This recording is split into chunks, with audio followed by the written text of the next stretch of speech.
Let's get into this part of the news, man. Yeah. No. Let's get into the rap stuff. Snoop Dogg acquires Death Row Records. Mhm. You can go to accordingtohiphop.com and check out that story fully. But what does this mean exactly? Full circle. I think it's a dope thing that Snoop Dogg was able to acquire Death Row, and it's an inactive label though. It's one of those things where I remember reading Barry Gordy's book, and so Motown was independent throughout its whole heyday, right? They Mhm. didn't do the distribution deals back then. Basically, the way things worked was you have a record company, and I go to a distributor. Like, let's just say I'm Motown. I go to you, Coop, as the distributor, and you actually print up the records, and then we sell them.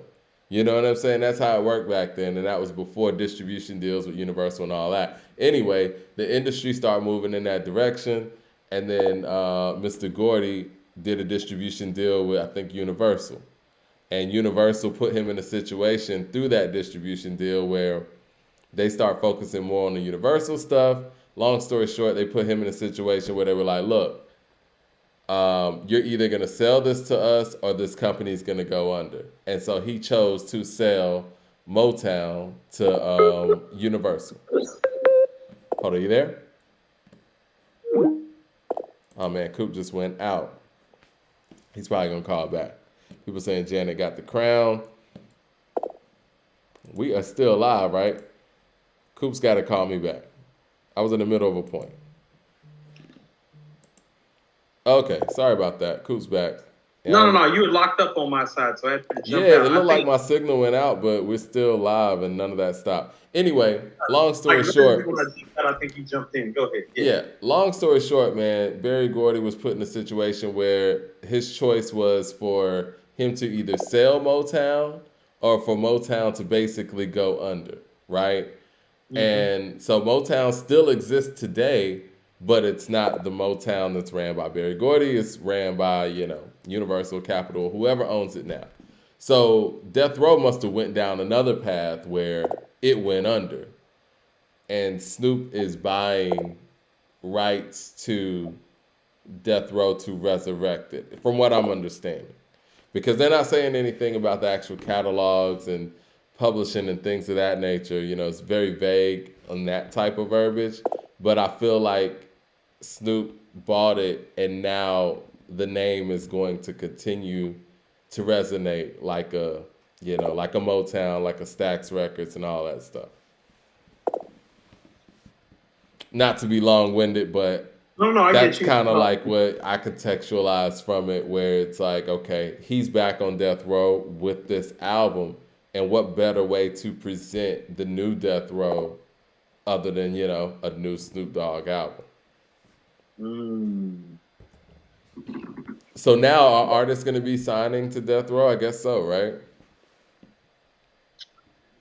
I mean, but how is this working with the situation with Def Jam working? It's probably going to be the distributor. They need a Right. distributor still. So it might be a universal distributor thing, and maybe that's why Snoop took the position over at Def Jam in the first place. Ooh.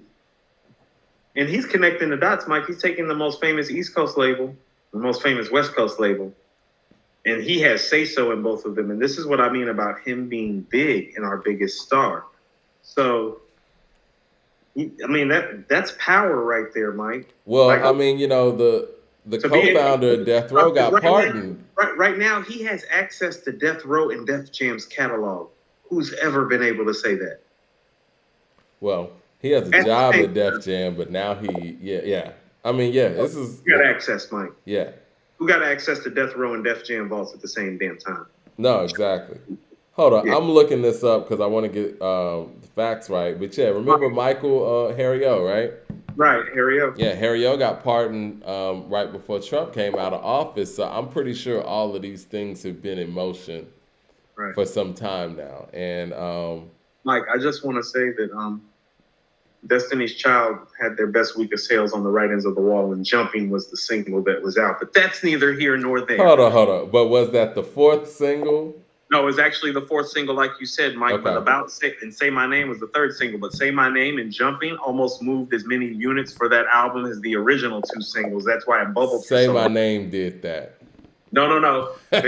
Say Their my, biggest, their biggest week of sales happened a year after Say My Name got released, but only 3 or 4 months after Jumping got released. That's Jumping, not Say My Name. well, that's when they got the whole new group too, right? You know what I'm It saying? could have been So the group change that spiked all that too. I don't think there's ever been a group change within an album. Not like a drastic group change like that. I mean, and also too, people are kind of like misstating how big that they were because that record only moved about 1.5, 1.6 that first year, and then it got pushed to 4 the next year. Say My Name and Jumping did that.